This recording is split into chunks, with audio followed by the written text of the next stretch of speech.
Hello, and welcome to the month of May's first The Jam session, where we explore enterprise technology across various tech domains. I'm your new bi-weekly host. Big words again this week. Cher the Datanista Fox. Robert Eve will return to host the mid-month Jam. Today, we're asking a very real, kind of cheeky question. Are you doing AI or is AI doing you? AI is everywhere right now, from boardrooms to back offices, from your email inbox to that questionable chatbot on your insurance company's website. But as more organizations rush to do AI, one big question hovers: who's actually steering the ship? Today, we're cutting through the buzzwords and getting into what it really means to adopt AI, use it responsibly, and avoid being steamrolled by your own digital transformation. We're going to explore what it actually means to do AI, where low maturity organizations can get real value without getting hyped, where things can go sideways when AI gets ahead of your data, and how to take back control before your algorithms start doing the hiring, firing, and Friday playlist. So grab your virtual seat and let's get to jamming. I'm joined by an awesome panel of AI experts, so let's kick things off with quick introductions. Ladies first. Jessica, please tell us your full name, your company, your role, and your favorite questionable use of AI you've seen recently. Certainly. My name is Jessica Winter-Martin. I'm a fractional chief AI officer and the founder and CEO of JWM Concepts LLC. I would say my favorite questionable use of AI, as I mentioned earlier, has been used to dub over live performances when people have been singing out of tune or might have said the wrong word, and then the official version has a totally different version up there. That's been my favorite questionable use of AI. Wonderful. Thank you. Joe, give us your intro. Hi, everyone. I'm Joe Blatty, and I'm the founder and principal AI innovator of Empathy Tech. I help companies build real-world AI strategies that start with people, not slide decks. My favorite questionable AI use is actually not my favorite AI story, but it's just heartbreaking and very important. A teenager became emotionally dependent on an AI companion, believing it truly understood him. When he was in crisis, it couldn't help and it couldn't feel. But AI companionship is on the rise, and it's blurring the line between connection and illusion, especially for young people. That's something every leader and every parent needs to think about. That is so true. I don't know if everyone remembers, but there was a AI companion movie called Her that starred Joaquin Phoenix many years ago. So that made me instantly think of that. Greg, please introduce yourself. Yes, I'm Gregory Lewandowski, and I am based out of Raleigh, North Carolina. I am the founder and chief AI strategist at the company called Glue. What a clever use of my first and last name, Gregory Lewandowski. And let's see. So my least favorite use of AI or questionable AI, I've got to say that I actually don't have one. And the reason for that is because I'm a bit of an idealist. And I really think that we should be heavily focused on the responsible use of AI and the ethics of AI. I personally don't like to glorify the bad uses. I like to see people doing it the right way. Thank you. Sorry if that's a little on the wrong side of that's what the great. question is. That's all right. That's your perspective. It's what you've seen. So that's why you're here. And we're looking forward to more. All right. So we've all heard it. We're doing AI. But before we all start high-fiving our robots, let's step back for a minute. What does that even mean? Is there a difference between actually implementing AI or, as Joe just mentioned, just sprinkling maybe some buzzwords on a strategy slide deck? Let's unpack the hype versus the reality. I want to start with one foundational question. Joe, I'll have you go first. In your view, what does it mean when a company says it's doing AI? And how is that definition maybe going to change over time? Awesome questions. Picture this: you're in a boardroom and someone clicks to the slide that says AI powered transformation. It feels like there should be some dramatic music in the background, and you heard like the beginning of the Netflix show. Ba-bum. Everybody nods and like something profound just happened. Um, 3 months later, your team is still struggling with the same broken workflows, broken processes, and now with more confusion. Um, if your AI strategy looks great in a PowerPoint, but no one's life at work got better because of it, you're not doing AI, you're staging a performance. Just to kind of bring it home, AI isn't a tool, it's a shift in how you think, build, and lead. It must start with people, their pain, their reality, their goals. If your team is still working around the same bottlenecks, you didn't implement AI, you just gave the problem a new title slide. Tech doesn't really tech doesn't drive breakthroughs. Empathy does. That's why my company is called Empathy Tech. Find the friction before chasing the fix. And ethics isn't a governance checkbox, it's a culture, and it starts at the top. So what does it mean to do AI? It means solving real problems with empathy, clarity, and intention. If no one's job got easier, you didn't transform, you just rebranded the backlog. If is that definition changing? It's changing rapidly. It's evolving from tools and talent to values and velocity. AI has to live inside your business culture, not just a tack on to a technology. And how do you know if it's real versus marketing? Ask, who did this actually help? If the only thing it's improved was the press release, it's not AI, it's PR. So great. My one liner here is great. AI doesn't feel like AI. It just feels like work got easier. Mm. That's a great one-liner. And you make so many good points. I mean, I think we've all seen over the years the new buzzwords that come along. You know, when I started my career, I was a programmer. Then I became a developer. You know, it was just data analytics. Then it became business intelligence. Now that we don't like that term anymore. So real practice as data scientist, right? To just evolving technology. Oh, I'm not a data scientist. I stay out of that swim lane. There's a special place for that level of education. So, Greg, I'll shift this question back to you. In your mind, what does it mean when a company says it's doing AI? And maybe, as Joe mentioned, how can businesses tell if they're really doing AI versus just marketing it? Sure. So, did I come off a mute? Yes. Yes. Okay.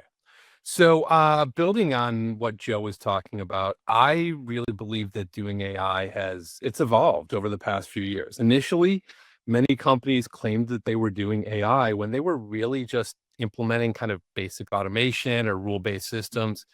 But today, I think meaningful AI implementations, it really involves systems that can learn, that can adapt over time, really handle more complex decisions with some form of autonomy, but with all of the appropriate human oversight.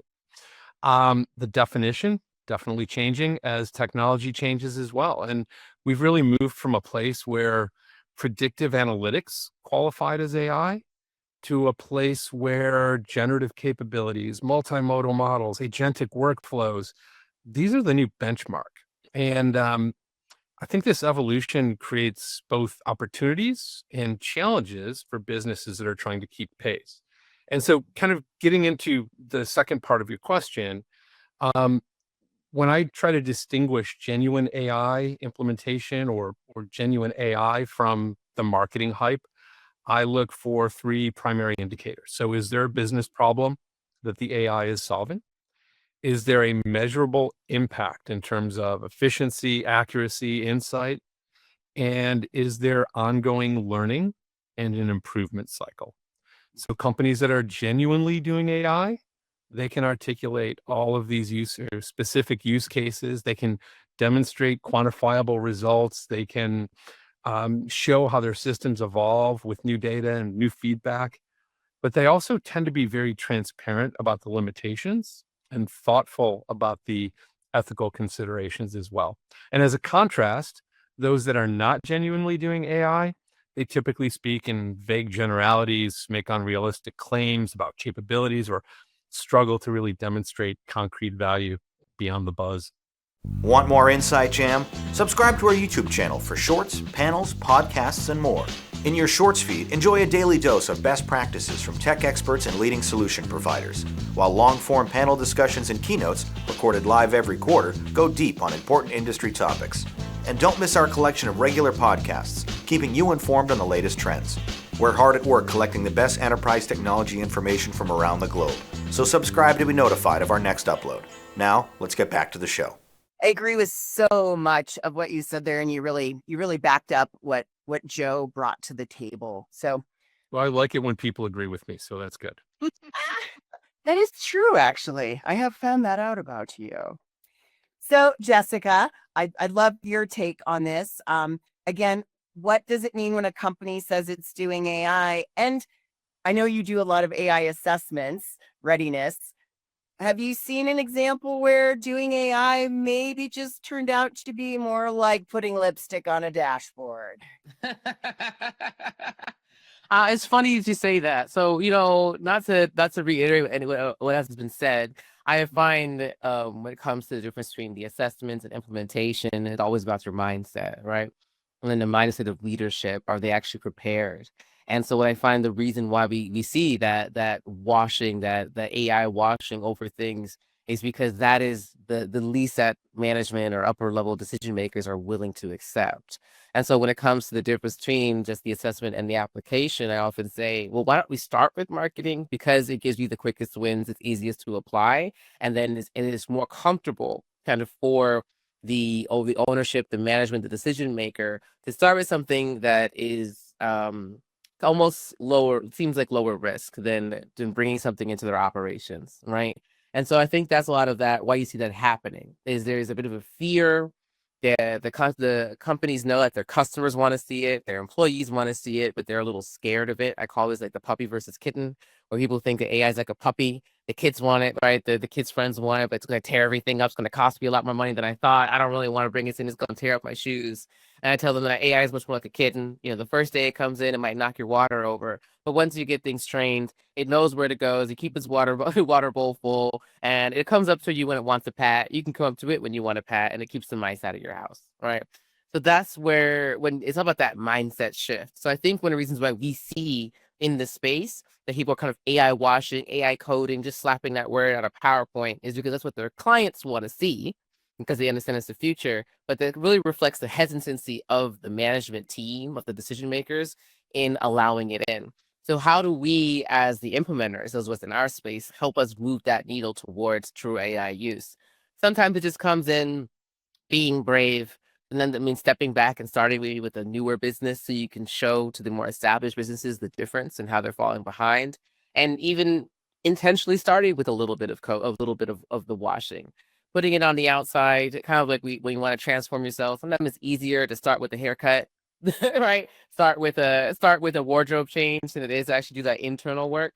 But the external kind of feeds the internal. So by getting that started and putting that almost that pressure on you, like you said, you were AI focused. Where is it? It helps us pull back and say, great, we started with the marketing. We started with making some pictures. We started with automating some messaging. Are you ready now to actually bring it into your operations? Have you gotten your data cleaned up so we can? And now that we're here, now are you actually ready to do it? So I find that the reason why we see the washing is because the leadership is a little scared. And that's what we're here to do. We're here to help alleviate, through discussions like this, by helping those in leadership feel a little less frightened of bringing it in so that we can actually, as we say, solve problems, improve processes, and enact real change. But some people are just a little scared. AI is the new internet. It's the new electricity. And so you ask yourself, if you were a plumber, in 1996, how would you have brought internet into your business? If you're a plumber starting out today, internet is all over the place. So it's not even a question. And it's getting people ready to see it that way, because during that kind of 30-year transition of bringing internet into business, we've gotten on the other side. We're on that cusp, at 1996 of AI. And those of us who are in that space, we're trying to show people this is the future, what it's going to look like. So it's in every single thing. And that's why, too, to Joe and Greg's earlier points, it really starts with your ethics. It starts with your mindset. It starts with your governance, first of all, and knowing that you're going to do this with empathy, if you have it in your business. And then going from there and bringing things in the right way that's strategic, that has improvement, that makes people's jobs and lives easier. Because it's also a big fear that people are going to lose their jobs. People think that AI is going to make them lose their jobs. And no matter how many times we say it's the person who uses AI that takes a job, the person who doesn't, not the AI itself. It's hard for companies sometimes to see that until you actually show it to them, show it as the competition, or just show it to them by starting in a smaller department, which for my use usually has been marketing, because it's the easiest one to kind of pop things in. It is easier to get that faster adoption. And I wonder if our leadership is scared because deep down they really know that maybe they're not quite ready yet. They might not admit it to others, but they've got a gut feeling that data's not clean enough. People aren't upskilled enough to engage with it correctly, etc. So, and speaking of that, so with our people, and you all have mentioned, that implementing AI, it's a people process as well. We're all chasing productivity, automating the repetitive, predicting the unpredictable, and hopefully avoiding a few unnecessary Zoom calls. But for organizations still figuring out where their data lives, is AI that needed boost, or does it really just become a burden? So let's talk about where AI can actually help move the needle without derailing their train. And within this conversation, I want to talk about real value. And I'm going to shoot this question to Greg first. Where can organizations that are at a lower data maturity level start using AI today for actual productivity gains? And are there any specific low risk, high reward use cases that you've seen? So you're not holding back at all on the questions. Thank you, Cher. Appreciate it. Okay, so for organizations that are at a lower level of data maturity, I think there's a lot of entry points that they can get into to really deliver almost immediate productivity gains. And by the way, productivity tends to be the least compelling of the motivators of executives. Just something that I have found. So these productivity gains can be gotten without requiring huge infrastructure overhauls, right? So first, I would say document processing and summarization. It's very, very accessible. Many companies are drowning in unstructured text, whether it's customer emails, support tickets, internal documents, market reports, or many, many others. Using AI to extract the key information, to summarize the content, and to route documents appropriately, it can save and countless hours of manual labor. Just those process and task oriented things that are being done over and over and over. So the beauty here is that you really don't need perfect data or perfect data governance to start seeing returns here, though it is definitely important as you get more sophisticated. So another low risk, high reward area is, we've talked a little bit about marketing, but anybody can use this. First draft content creation. You can leverage AI to generate initial drafts of emails, social posts, product descriptions, articles, industry influencer content, and then have the humans review the content, refine it. And this hybrid approach can really help maintain quality control. So two things in this particular area. I worked with a client recently on something very similar. We were teasing out structured prompts for client and partner analyses, as well as product and vendor comparisons across dozens of different dimensions. And the result actually blew them away. And the folks on their go-to-market team are now expected to save probably 30% of their time because of the business that they're in.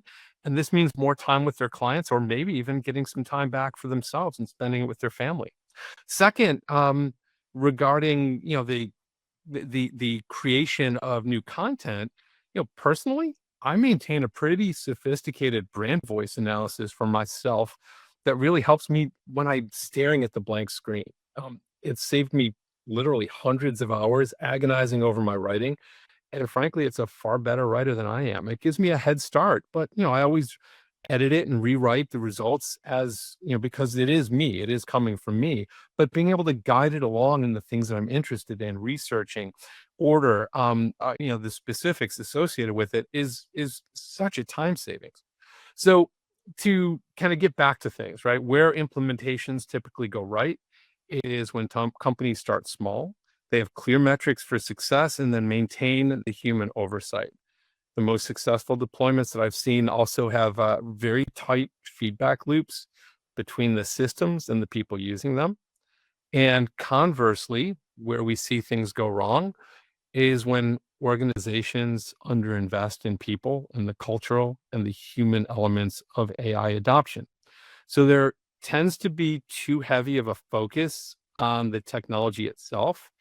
And we often see people and companies really neglecting the essential work of educating the employees, addressing fears and misconceptions, building the necessary skills across their organizations.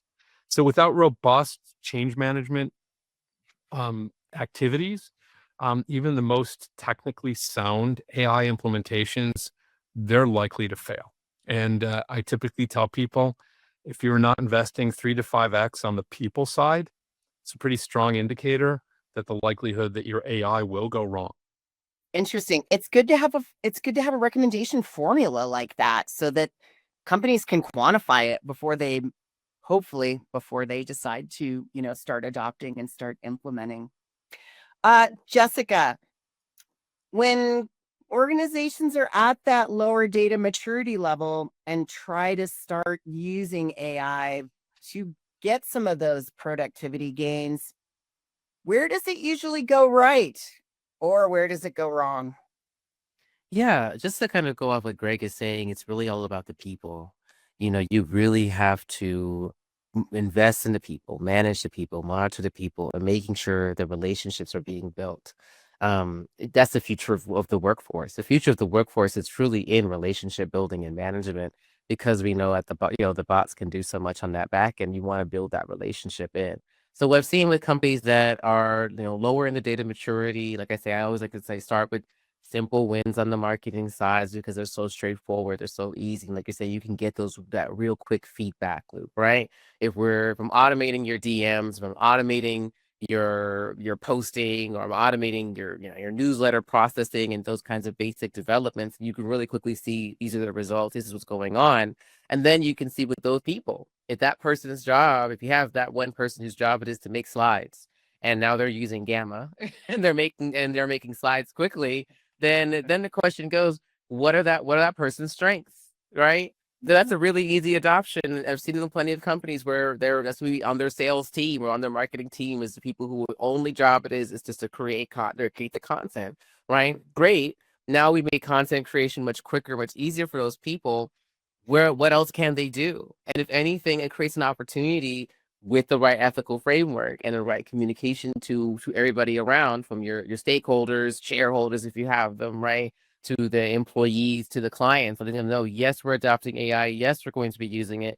Yes, we're going to improve our processes. And that's often been a big pitfall, is people trying to be a little unnecessarily sneaky about it, right? And it's like, there's no reason. Everybody knows about this thing. If you're going to replace or going to add, your call center, and you're going to have it go through an AI caller first, which is a great use, then, in order to worry about human retention, you can keep your team. You're going to upskill them into the escalation team. This is being the frontline receivers of calls, or the escalation team.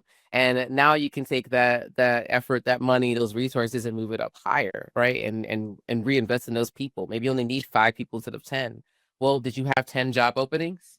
Where do those 5 people fit in to those 10 job openings? Because it takes a lot less. It might take a slightly more time, but a lot less money and resources to upskill and train those people and move them around appropriately. And speaking to, HR, which is really a lot of it ends up going to, which ironically, HR departments is usually some of the last to adopt, where marketing is the first, HR tends to be the last. They actually kind of need to be the first, because when you start automating out certain tasks that people were doing, or you start reducing the time it takes from 20 hours to 20 minutes, now that person's, they've cleared their backlog in a few weeks. Now what are they going to do? Well, who do they get along with? Who do they fit in with?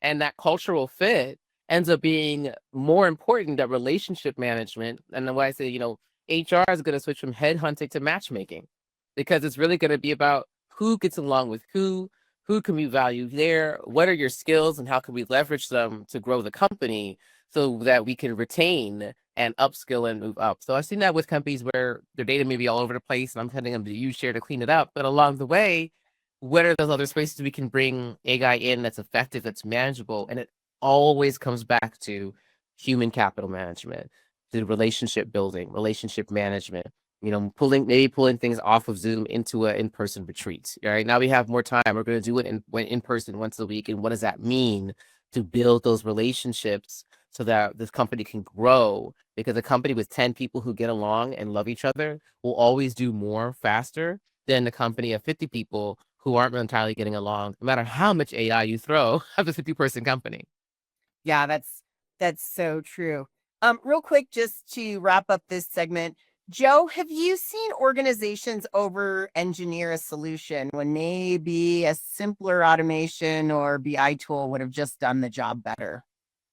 Wow, what an awesome question. By the way, Jessica, spot on. Like the foray into anything is HR's human resources, because they've got to understand before, so they can champion it through to the organization. So I happen to be a human-centered design practitioner. And I think about things and solving problems in a design thinking kind of way. So I think that real wins with AI happen when you focus on humans, prioritize, and then decide. To Greg's point, and we're talking about marketing and content creation, and um, AI should not be replacing your marketing people, because they're your creative force. They're your engine that has the human empathy to understand what is going to hit what in a marketing campaign, what's going to land, how are people going to feel when they hear that brand or whatever. Same thing with content creation. AI can generate really dry, awful content because it's focusing on what you prompt it to do. But is it going to land with your customer? Is it going to land with your client? I think that what AI should be doing is amplifying people's creativity, is giving them, like brainstorming options, providing feedback, but generating more ideas in them. So in other words, maybe a little tidbit comes in and AI says, have you thought about this? Well, then I can then expound on that and say, wow, I've seen that before and it landed really well. And so let's change the product design and see how it hits with our end user. So I think that if you take the approach of amplifying the true human qualities and true human values with AI, and maybe accelerating your innovation, whether it's in marketing or any department, that really provides the business value and is making your innovation more valuable, failing sooner, and getting the product right when you deliver it. I love that. I love what you just left off with failing sooner. I mean, that's just, it's a critical agile principle of failing fast, learning, getting that feedback, and then moving forward and doing it right. So we've been talking a lot about the human element in engaging with AI. And obviously, as humans, we like to think we're in control. But when your chatbot starts ghosting your customers or your AI hiring tool develops a bias against vowels, do we start to wonder who's really running the show? Let's talk about when AI implementation actually runs ahead of our human oversight. So, what happens when the tail wags the dog? For fun, or maybe out of terror, Jessica, what happens when you see AI running ahead of a company's readiness? And do you maybe have a favorite horror story of AI gone rogue? You know, I just had a discussion with a client, yes, just the other day about the difference between when to use automations versus an agentic based system, right? And explaining exactly that, like some of those kind of pitfalls or opportunities. So I've installed quite a few chatbots for people, and a big piece of why I do it, and I'm always upfront, like, hey, this is a relatively straightforward thing to do, but there's a reason why you want me to do this for you, right? Is when you're setting up that initial prompt and all putting in those guardrails, guardrails, guardrails, guardrails. So I'm sure we've all, heard stories of chatbots running around talking about things they're not supposed to talk about, and finding the right way to prompt. Sometimes when you prompt, it's kind of like saying, don't think about a pink elephant. Of course, the first thing you're going to do is thinking about a pink elephant. Unfortunately, AI can do that a bit as well, where you could say, don't talk about a certain thing, and then somehow it's more likely to actually talk about that thing because you prompted it. So how do you learn how to craft those kinds of guardrails? Does it make it think about or talk about or present to or discuss something is not supposed to discuss, even if it's telling you, I'm going to talk about this, but it ends up doing it anyways, right? And a lot of that always actually comes back to the human element. And you think it's the AI running off and going rogue, but usually it's a person back there, and he will forget a person created the thing, right? A person created that program that's doing whatever it is. And then there's people who make it their life's mission to try to jailbreak a program in a system. So my biggest thing in telling clients, and when we're adopting AI or especially things like chatbots, because they tend to be public facing, is, hey, be mindful, right? Be aware. There are probably going to be people who are going to just go on your site and just use your chatbot, maybe your competitors, right? People are going to people just to try to disrupt what you're doing. So how do we get those guardrails in? Maybe only letting people have 10 conversations, or 10 points, 10 conversation points, so that way it's harder for them to get that opportunity to jailbreak your system, right? And it's about setting in those frameworks. Knowing, we talk about image generation, is a really easy place to see this, right? Where my favorite program is Midjourney, and it had an issue in an earlier model. Every time you said the word king, often the word lions would pop up, or images of lions would pop up, right? I had a project where I had to keep making kings all the time from different places. I won't explain why, but I had to either build in my prompting in those frameworks, right? There are no lions, no animals, no this. But when I said European king, and there it popped up. But I said Korean king, and there it popped up. But I asked for an Australian king, a kangaroo pops up. Like, what's going on, right? And that's you got to look and say, well, what are humans doing when humans are saying, this phrase and these people, these things are coming together? The AI doesn't have subtext. AI lacks subtext. It lacks context if you don't give it context. When we say something, we know what we mean. It does not know what we mean. And then you have to deal with maybe token limits, right? Maybe you're only able to give it so much information at one time to build from. So that's where we as experts come in. But even those who are learning and adopting and adapting is keeping those things in mind. And that's, again, it always just comes back to the human element. So we've all seen, I've seen, yes, chatbots in particular that go rogue and talk about things I'm not supposed to discuss. That's my job, is to constantly learn, adjust, and that is back to that agile framework. You gotta be willing to fail fast, and that's where it comes to that communication piece. The biggest way to kind of guard against that is to just communicate with people. Let them know it's an AI-powered chatbot. There is not a human being on the other side of this. So if it goes off the rails, you knew it was AI, right? Same thing is an AI phone call. You're talking to a bot. I know it sounds like a person. It actually isn't. So when you're communicating effectively with everybody involved, it sets that expectation from the get-go. So people are aware and prepared for there to be a few little missteps, and hopefully not to hold the company liable for every single thing that these bots are saying, because you're letting them know this is just a guidance, this is just a framework, this is just to get you started, and always deferring back to humans, always making sure that humans are checking in and reminding those people, which is why, this is just to say it again, AI is not going to replace humans. Humans who use AI will, and making sure that as you're adopting AI into your existing company, that you make sure your staff people know just because we have a chatbot here does not mean you don't have to do customer service. Does not mean you don't have to pay attention. Maybe instead of just monitoring doing the conversations yourselves, your job is to monitor the conversations. And that's still your job. And that's a very important job. And that creates that feedback loop so we could retrain, but just never forgetting that human element and never thinking that it can run without you. And that's why automations can be better to be, is because you've already set up every single thing it's going to say, and you decided what the outcomes are, versus an agentic based system, and just always knowing when to use which and when, so that if you are using an agentic system, you're using it with that understanding that this is an AI bot. It will make mistakes.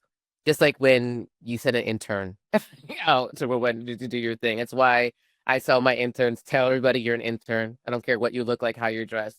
Let us know that you're an intern so that we know that's why there's mistakes. That's why this isn't 100%, because we know you don't really know what you're doing. So treating AI like an intern in that same way. That's a great analogy. Joe, when you work with companies, how do you help them avoid losing control over their decision making so that their AI doesn't run ahead of their readiness? Okay, I have a one-liner for this one. So, black box decisions break trust faster than bad human decisions. So, I couldn't agree more. when it comes to decisions impacting humans must stay in the decision loop. So responsibility doesn't disappear when AI makes a bad call. And I think that it's important to remember, like, some of the things that we've learned in the past with AI. For example, a major airline had a chatbot advise a passenger on bereavement policy, and it was the wrong thing, and that airline got sued for it, but they blamed the AI for incorrectly advising the passenger, and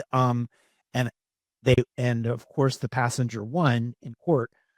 What the point is that you can't just abdicate your responsibility to the AI.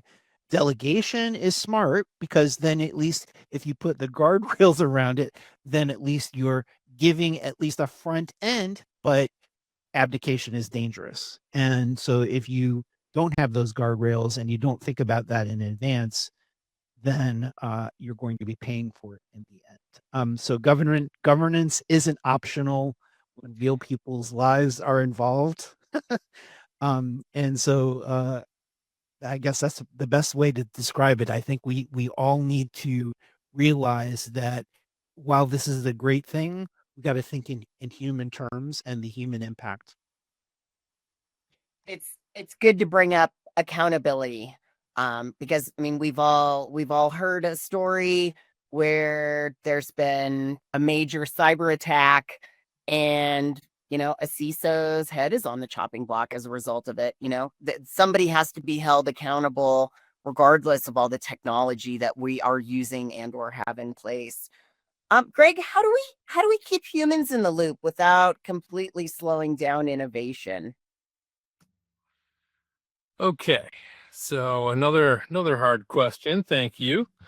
I think it's important that we really try to understand the key factors that lead to these AI systems going rogue.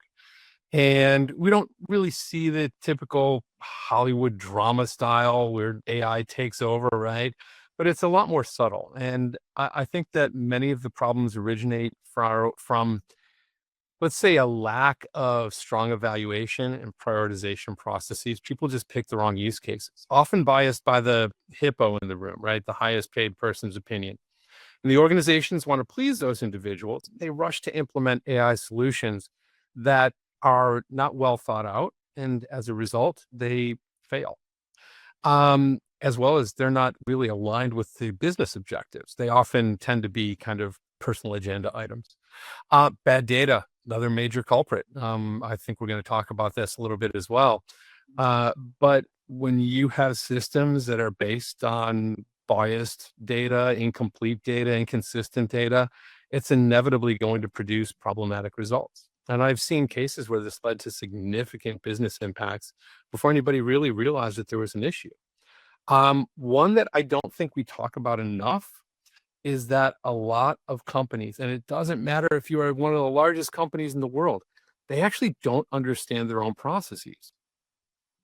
This is pretty dangerous when you are using a system or a tool or a model that is based upon trying to do something in a very consistent way or making decisions in a consistent way. So when these workflows aren't properly mapped, you end up with the AI perpetuating or even amplifying existing inefficiencies. We already discussed lack of cultural readiness, which I think we've all focused in on. It's absolutely critical. Another big cause. Poor governance around who can use it, what types of tools you can use, where it's appropriate, how it integrates with existing systems. These are all challenges. And I think one of the big ones as well is that companies fail to understand whether it's making a difference. They don't establish metrics up front. They provide, I think what Joe called before, kind of the PR metrics after the fact. And it really delivers harm to the entire industry as well as all of their implementations. And I would say, finally, we just need to remember that this is really early in the AI evolution. We're very lucky to be so engaged with experts like we have on this call here. But I like to tell people that Excel was launched 35, 40 years ago, and 95% of people still use it as a glorified calculator. And we're seeing a lot of the same with AI nowadays, which is great because there's a huge upside for it. But ensuring that we keep a human in the loop is really essential for everything here. Cher, I know you were asking for examples of where AI has gone rogue, right? So bad data, bad use cases, bad design, getting stuck in an ecosystem. So this becomes a big cost versus value conversation, prompt model drift, and lack of a human in the loop. My example, I'll give you one. Okay. I know of a company where one of the prompt engineers or one of the folks behind the AI was messing around with the back end, and he employed a Samuel L. Jackson persona to the AI that was customer facing. And as a result, it spoke like Samuel L. Jackson, who uses some very colorful language. And it was a little while before they caught that, but that was a big black eye, an example where the human actually caused the AI to go to do what it was supposed to do, but we all think it just went in the wrong direction. Yeah, the deep fake scenario is so prevalent today. I mean, there are so many videos out there of Arnold Schwarzenegger doing the most crazy things with deep fake. My favorite is obviously when he sings The Sound of Music. So Unlock better leads through Solutions Review events. Welcome to Data Demo Day. Expert Roundtable, Solution Spotlight featuring Monte Carlo, Cohesity, Denodo, Cloudflare, High Gear, Broadcom, Next Thing. Boost your brand with a webinar that shares comprehensive use cases, real-time product demos, and an interactive Q&A. All broadcast live to LinkedIn, YouTube, and Zoom from our Boston studio, or even on location. Fill your sales funnel with high-quality targeted leads. And contact us today by visiting solutionsreview.com/virtual events. all right, so we've been talking about how AI might be the flash, but data is our fuel. And if our fuel is contaminated, our SpaceX rocket with Katy Perry on it is headed for a crash landing. So let's talk about what good data maturity looks like, why it matters more than fancy algorithms, and how to build in the brakes before our AI takes off without a pilot. So data maturity is really the hidden engine behind responsible AI. Joe, what's good data maturity look like in practice? Well, Greg stole most of my thunder. So, but if your data is bad, AI will just spread the mess faster and wider. So AI doesn't know that your data is broken. It just learns from it like gospel. So it thinks that your data is the data that it should learn on, and it's the right answer. So think about that before you start training an AI. If your data thinks your bad data is good data, it will give you the wrong answers and believe it's right. Remember Microsoft Tay? That was an AI that they fed Twitter data on, and it turned in a day, it turned into a PR disaster for Microsoft. That's what happens when AI trusts bad data more than it trusts people. Data maturity isn't about scale. It's about structure, truth, and trust. You got to build the guardrails early, or your apologies later.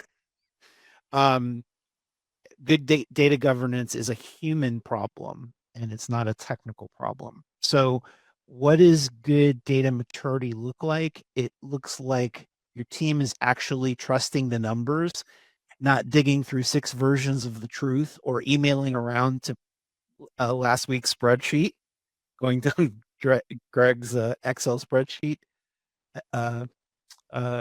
analogy. Good data is consistent, credible, and doesn't make your people sigh before they use it. How do you build the right guardrails around that? You don't wait until things go sideways. Guardrails aren't policies in a binder. They're how you bake common sense into your systems.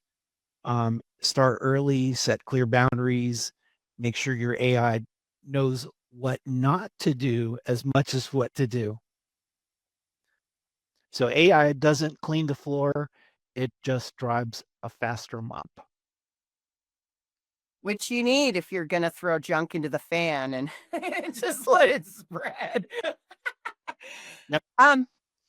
Greg, let's talk about what bad data really looks like when it hits an AI model, because obviously beyond getting weird fast, it gets messy in a hurry. Yeah, it definitely does. And, I would say let's talk about the good side, right? To expand upon a little bit of what Joe was saying. What we can say is kind of really effective data maturity. It's really about having the right data, properly structured, accessible to the right people, and having appropriate governance. And in practice, we see that meaning, well-documented data sources, clear lineage and ownership, a few other things. But, we've known about these things for years, right? Data quality, data governance, it's not new. It's just also not very sexy. And it often doesn't get the budget until there's a problem. So one thing, and this is for everybody that is listening to this, that is a leader, that's something you need to know. Data governance and data quality is not a one-off solution. Okay. It is like a funnel. You've always got data coming in, whether it's being created or brought in from a third party. There's always going to be bad data in there. You cannot do it once. It has to be a continuous investment. And the other thing that I think we need to be aware of is, right, the guardrails. Just throwing AI at it, which is kind of the whole idea of this conversation, is AI doing you, or are you doing AI? It has often become the default approach. I continue to talk about AI not as a competitive differentiator anymore, but a competitive necessity. And so maybe I'm partially to blame, but I think everybody needs to be thinking about it one way or another. And it needs to include ethical guidelines. It needs to include risk assessment protocols for new initiatives. It needs to be monitored on a regular basis. It's not perfect. I'm a huge advocate of adding an AI contract to the annual sign-off of employees. Like most employees will have to sign a code of business conduct. There needs to be some sort of agreement that they understand the right uses of it. And so to kind of get back to the original question, approaches that I've seen work well here, collaborative and cross-functional teams. You cannot keep it in one functional organization. You cannot keep it at one level in the organization. And you need to ensure that you're bringing perspectives from everywhere. Bring in, start an AI review board. I come out of the enterprise, so I'm thinking about boards and committees too often. But start an AI review board that really looks at the business stakeholders, the legal, the compliance, the ethics of everything. And this diverse group can really evaluate all of the proposed ideas and thoughts and use cases and bring multiple perspectives. So ultimately, companies that build these guardrails early rather than reactively, they're going to be the ones that succeed faster and better. And maybe even they're going to be the companies that are around in 5 years. Understand a good old fashioned chat bot. All right. Lots of a simple guardrail I put in now for everything all the time is don't talk about politics. Don't talk about the government. Don't talk about all those names. Don't use any of those names whatsoever. We don't talk about any administration, right? And also to be because I'm based in DC, so I'm working with politicians and policymakers, government contractors, and people who need to do that are in those spaces, right? So it's always about, like we're always saying, what are your ethics? What's your mission? What's your goal? What's your purview, right? If you're a plumber and you've got, you're putting a customer-facing chatbot, and obviously there's no reason to talk about any administration or any government, right? But you might also put in those guardrails about don't speak about, don't talk about my competitors. Don't talk about my other companies. Don't focus on. So it's always about from that standpoint of what are you guys doing? How are you all using it?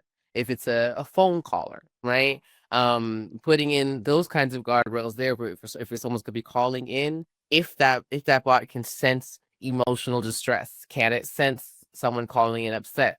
Making sure to put that in there. Hey, you said you don't sound so well. Should I transfer your call to so and so? Do you need to be transferred to 911? Do you need to be transferred to 988? Because people do that, and you got to be aware. So it's mostly always understanding the human elements. And because sometimes a lot what happens when you talk about building in these guardrails is that we're very narrow focused. When we're doing our business, we're focused on our thing. So if you're a plumber, you're thinking, yeah, people are calling me up because they're trying to fix a sink. Yes, in theory. They also might be calling because they're trying to talk to Greg, who runs the plumbing company, right? Like, the Greg the plumber. Maybe, somebody who was blocked by him and who's crazy and obsessed. So we got to make sure that we're thinking about the wide breadth of humans and what they do, humans and how they think, right? And all the breadth of human experiences that are obviously within the professional realm, that are within those kinds of guardrails, but thinking outside of the box, like I'm outside the box, thinking outside of the box, because that's where those situations come in. Like was mentioned about, the passenger and ended up talking about bereavement policy. Like, how would that even happen? How is that even possible? Right? Because if you're an airline, you may be transporting a body. You may be transporting people on their way to a funeral. You may be transporting people who had to cut their trip short because someone died. Right? Like, you're not thinking that. You're thinking packages and lost baggage. You're thinking about the obvious things. I missed my flight. But why might somebody miss a flight? And then in order to even create those guardrails, right? So it's not just the buzzwords, understanding what does the guardrail mean, right? If I'm an AI company, when I put my chatbot on my system, it makes sense for you to talk about Grok versus ChatGPT versus that, because that's what I do. But if you're a plumber, there's no reason for it to talk about that. So those guardrails need to be there. So it's one thing, right, just to say you need to have guardrails, but what does that mean? Because using that example, even in that term, a guardrail on some stairs is going to be different than guardrails on a bowling alley, right? Those are different guardrails because there's different scenario, those different situations. There's different needs. There's different things that are going up and down those steps. So understanding what is even happening, what are we even doing, what are we trying to get people to do, what is our goal with the thing that we're employing, and then how and when, or what are the possibilities that something else might be coming into the space, so that you can create those guardrails effectively. And then, of course, the feedback loop, and knowing that the models are changing, keeping up the difference between this model may have programmed in those guardrails, so we can save our tokens on our master prompt and pull out certain phrases that are no longer needed, so we can pull in other ones to be more effective, so that the end product that's being delivered is never redundant, because redundancies, as we know in that space, can actually create noise, which causes more problems than it solves. So it's always about being mindful every single step of the way. What am I doing? How am I doing it? And what is the human element that's coming in here? And how will that human element impact what is being done and how, so that we can create effective systems to govern them? Because you don't govern children the same way you govern adults, right? And so you can be, I think as an educator, if I'm educating 4-year-olds, I'm educating them differently than 14-year-olds, than 24-year-olds, than 40-year-olds. And so how we speak to them is going to be different. And it's the exact same thing when you're building in those systems and those guardrails into any kind of a program or system that you're building, delivering, or setting up for your client. Yeah, guardrails. I mean, I think we have to be so careful with doesn't matter what the new buzzword is, with any next generation technology. We need to exercise some caution. And guardrails are there to keep the car from going over the cliff. It's a huge preventative measure so that Samuel L. Jackson isn't representing our company. I mean, he does really clean Capital One commercials, so we got to give him that. All right, well, it's time to wrap up, but I want to give each of you an opportunity to kind of lightning round real quick. How can viewers best get in touch with you? Any upcoming conferences or speaking engagements upcoming? And in one sentence or less, what's one piece of advice that you can give to a business just starting out with AI? Greg, I'll have you go first. Okay, so again, Gregory Lewandowski. Best way to get in touch with me is to reach out to me on LinkedIn. I would be happy to chat with any of you. My website is Glue Services. That's GLEW, glueservices.com. And my focus is on AI strategy, education, and embedding it into the culture of a company. So, Cher, you asked for one piece of advice, but I do not think that is anywhere near sufficient. Okay. So a couple of things, right? Start small with projects that are going to solve real problems and are achievable. Okay. Invest in quality, invest in data quality, but put even more investment into your people. And you want to build the muscle memory that you need to be successful and to tackle more complex challenges in the future. Okay.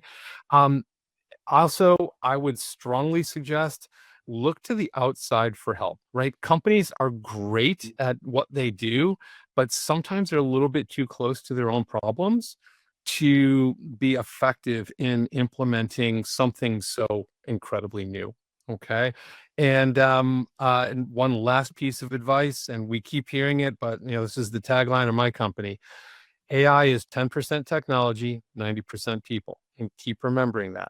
10% technology, 90% people. Focus on the human side of it if you want to drive more success. That's a great way to wrap that up. Ms. Jessica, how do we get a hold of you? Where can we see you? Anything upcoming? And your one-liner piece of advice on how to get started with AI.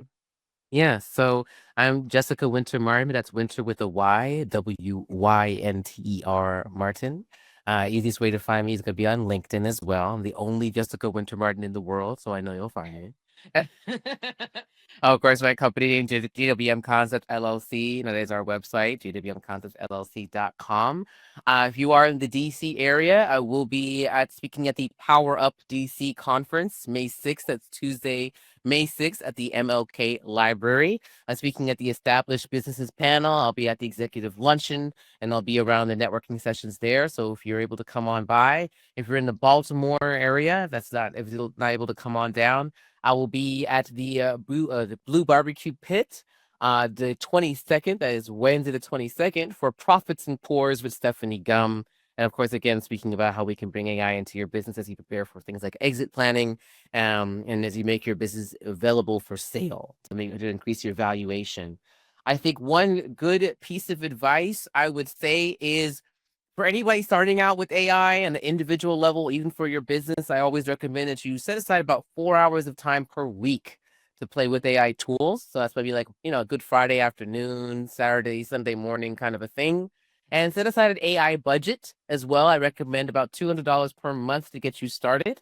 That gives you a chance to obviously hit some free trials, pick up a couple $20 per month subscriptions here and there, and see how you're going, just to get you to use the tools, play with the tools, see if you actually use those tools after a month or two or not, before you commit to an annual subscription and play around a little bit. So that's my biggest piece of advice. Is in order to spark your intellectual curiosity, to keep you thinking, to keep you moving, and to help you ground AI in your personal life. So to set aside that personal time, a little bit of that personal budget before you want to bring it in on your professional space, so that you actually know what AI can and cannot do, because you have tried it as well. Right? Well, you know the difference between the snake oil salesman in the AI space who like to dress up a turd with some AI and sell it to you for $200, when they're actually doing something. So try it out yourself, so that you're not vulnerable to those pitfalls that are out there. I know all of us in that space have dealt with that quite a bit. We're cleaning up their messes. So to help you not get caught up in there, try it yourself, buy it yourself, so you know what it can do. So that way when we're telling you whether I could do something, that you tried it out for yourself. That's good advice. Just start playing, as you should with any new technology. Joe, what's the best way to get a hold of you? Anything else upcoming for you from a speaking perspective that folks can catch more insights from you at? And your one-liner best piece of advice. Sure. So I'm Joe Blatty, founder of Empathy Tech. I do AI strategy and people-centered workshops that move fast and cut through the noise. You can connect with me at empathytech.com, LinkedIn, or the AI Humanist YouTube channel. And my one-liner of advice is, if AI doesn't make someone's life better, it's just noise with a marketing budget. That is very, very good advice. Well, thank you all so much for such a fun and insightful discussion. We focused today that embracing AI, it may offer numerous opportunity for our businesses to enhance efficiency and innovation, but it's crucial to approach AI integration thoughtfully, ensuring that the technology serves our organization's goals rather than dictating them. So by focusing on strategic implementation and continuous learning, companies can ensure they're truly doing AI and not the other way around. Thank you to our listeners for joining us today. If you enjoyed this episode, please be sure to subscribe, share, and maybe reevaluate whether your chatbot needs therapy. Robert Eve returns to the jam session on Friday, May 16th, asking, why can't we be friends, collaborating with agents? I'll see many of you at the DGIQ EDW conference next week in Anaheim, California. And until next time, stay curious and always be evolving.